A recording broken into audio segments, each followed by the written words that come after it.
Merry Christmas. Magbibigay lang po ako ng awareness para sa lahat about po sa nangyari sa akin ng isang araw. Ang ganda ng tasko ko, grabe. Nagtiwala po kasi ako sa isang company na fake naman pala. Bali, ang nangyari, nag-apply po ako ng loan. Online lending. Marami po ngayon. Marami nagkakalat na ngayon. Ang dami nagme-message sa akin ulit. Ang pangalan po ng company niya is Money Quick Loans. So, nag-offer po sila ng 70,000 up to 1 million na pautang. So, ako, nagka-interest ako kasi may plano ako na bilhin. Kasi since lending siya, monthly yung bayad, hindi gano'ng mahirap. Mahirap po kasi talaga mag-ipon. So, nag-interest ako, nag-apply ako ng loan. May loan assistant na nag-assist sa akin. Hiningan ako ng mga ID, ng requirement. After nun,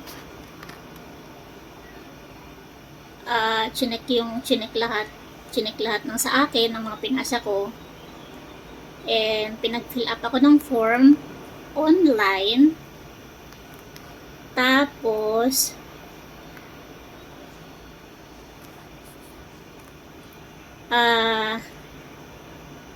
may mga kasama pala ako. So, yung assistant na nag-assist sa akin is gumawa ng grupo kasi 3 daw kami na nangungutang ng ganon kalaki. So, yung bala ko kasing utangin is 450,000 payable po ng 3 years. So, para sa akin, hindi po siya mahirap monthly. So, ginrab ko po yun. So, na-approve naman po yung loan ko. Tapos, since wala pa akong sahod, meron naman akong ipon. Nagkaroon sila ng may step doon na show ability na kung kaya daw magbayad, kailangan pakita na kaya magbayad. So,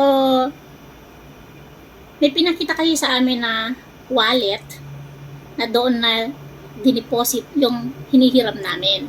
Hinihiram. Nandun naman, nakita ko naman nakadeposit siya doon sa wallet online.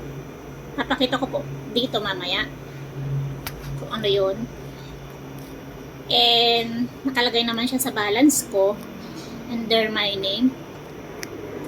Tapos, ang hinihintay na lang is yung show ability na ipapasa namin through bank or GCash na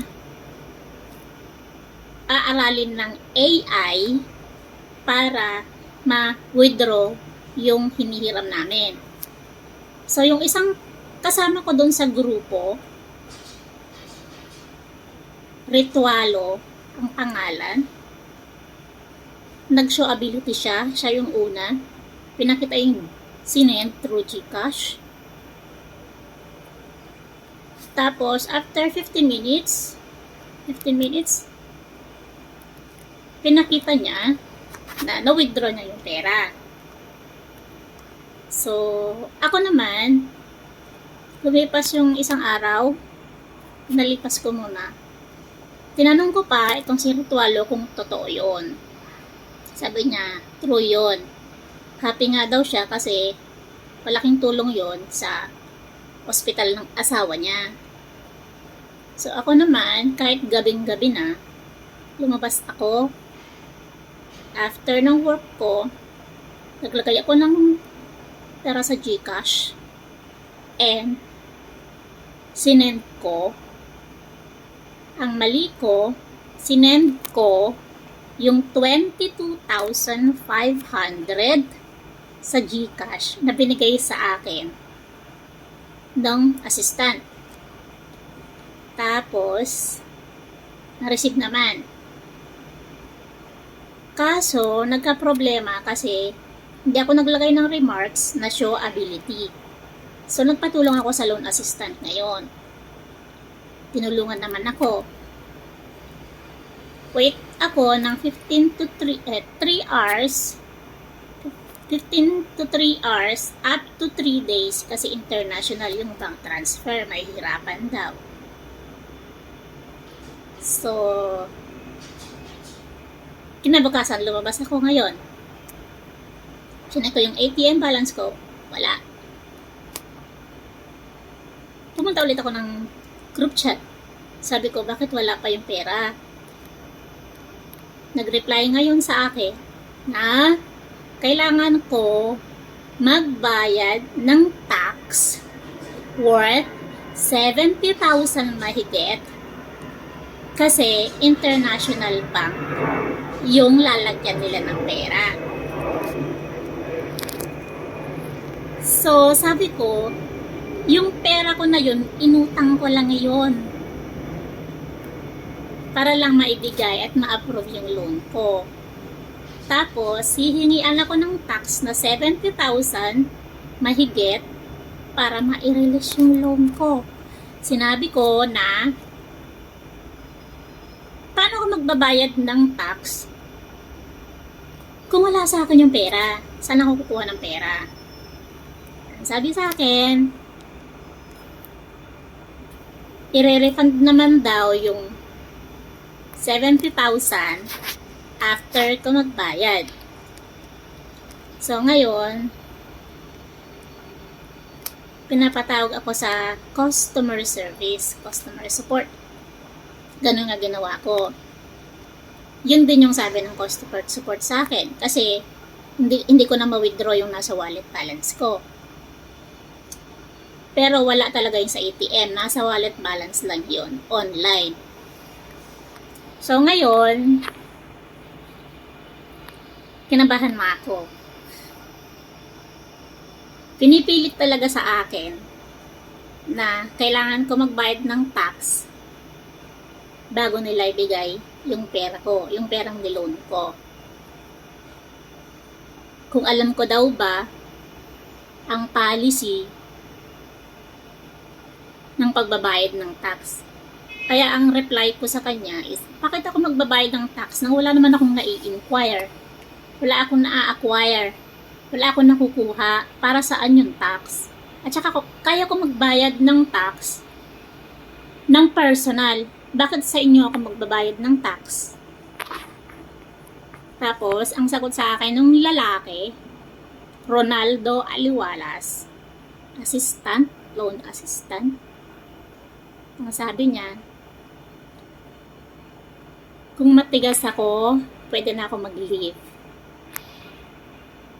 So, nakiusap ako, sinabi ko sa kanya yung sitwasyon ko, sabi ko sa kanya, single mama ko, may 2 anak, nagtatrabaho ako para buhayin yung pamilya ko, at naghihirap ako bago ako pumasok sa ganon. So, nakiusap ko na pwedeng ibalik na lang yung pera ko sa GCash. Ang sabi sa akin, on process na yung loan ko, hinihintay na lang yung tax ko. So, yun lang. Wala na akong makontak sa mga number nila. Be aware na lang sa mga online loan, hindi po totoo yan. Promise. Sesend ko dito yung GCash. Ay yung pangalan ng company. Ingat na lang po and Merry Christmas. Okay lang po ako. Pera lang yun. Magaan sa akin. Magaan ako. Thank you.